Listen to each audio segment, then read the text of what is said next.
Assalamualaikum warahmatullahi wabarakatuh. Saya, Dr. Rahayu.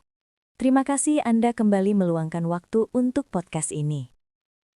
Hari ini saya ingin mengajak Anda membahas satu perasaan yang sangat manusiawi. Namun, sering dianggap memalukan untuk diakui, terutama di usia 60 tahun ke atas. Yaitu, rasa takut ditolak. Banyak orang datang ke saya dan berkata, "Dok, saya ingin dekat, tapi saya takut ditolak. Takut dianggap berlebihan, takut dianggap tidak pantas, takut membuat suasana menjadi canggung." Akhirnya, banyak orang memilih diam, bukan karena tidak ingin, tetapi karena takut terluka. Episode ini bukan untuk menyuruh Anda berani. Episode ini untuk memahami rasa takut itu, agar ia tidak terus mengendalikan hidup Anda. Memahami rasa takut ditolak di usia 60 plus. Takut ditolak bukan hanya milik orang muda. Di usia 60 plus, rasa takut ini justru sering lebih dalam. Karena penolakan terasa bukan hanya pada keinginan, tetapi pada nilai iri. Di usia ini, banyak orang berpikir, kalau saya ditolak sekarang, berarti saya memang sudah tidak layak. Padahal, penolakan tidak selalu berarti tidak diinginkan. Seringkali penolakan hanya berarti pasangan sedang lelah, pasangan sedang tidak siap, pasangan tidak memahami perasaan kita. Namun, pikiran kita sering membesar-besarkan kemungkinan terburuk. Akar ketakutan, pengalaman hidup, dan luka lama. Rasa takut tidak muncul begitu saja. Ia terbentuk dari pengalaman. Beberapa akar ketakutan yang sering saya temui pernah ditolak secara halus tapi menyakitkan. Pernah dibandingkan dengan orang lain. Pernah diabaikan saat membutuhkan perhatian. Pernah merasa tidak direspons dengan hangat. Kadang hanya satu kalimat. "Kamu sudah capek, istirahat saja." Kalimat itu mungkin tidak bermaksud jahat, tetapi bisa tertanam lama di hati.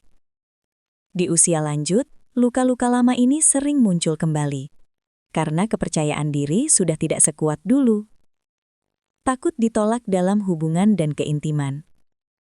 Dalam hubungan jangka panjang, rasa takut ditolak sering muncul dalam bentuk yang sangat halus. Contohnya, ingin mendekat tapi menunggu pasangan dulu. Ingin memulai percakapan tapi urung. Ingin menyentuh tapi ragu. Akhirnya kedua pasangan sama-sama menunggu, dan keintiman pun perlahan menjauh. Yang perlu dipahami adalah, banyak pasangan saling menunggu, bukan saling menolak. Keintiman sering hilang bukan karena usia, tetapi karena dua orang sama-sama takut memulai. Dampak psikologis jika dipendam terus. Rasa takut yang terus dipendam tidak akan hilang dengan sendirinya. Ia bisa berubah menjadi jarak emosional, perasaan tidak dihargai, kesepian dalam hubungan, kekecewaan yang tidak diucapkan. Dalam jangka panjang, ini bisa memicu sedih berkepanjangan, marah terpendam, menarik diri dari pasangan. Tubuh mungkin tetap bersama, tetapi hati merasa sendirian. Cara sehat menghadapi rasa takut ditolak. Langkah pertama bukan menghilangkan rasa takut, tetapi mengakui keberadaannya. Takut berarti Anda peduli, dan itu bukan kelemahan. Beberapa langkah kecil yang bisa dilakukan: pilih waktu yang tenang untuk berbicara.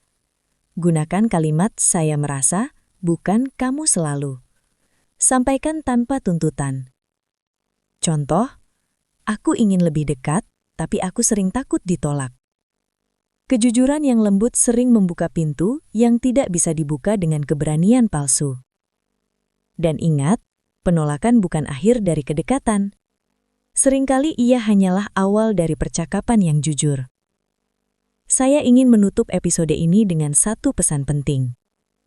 Takut ditolak bukan tanda kelemahan, tetapi tanda bahwa hati Anda masih hidup.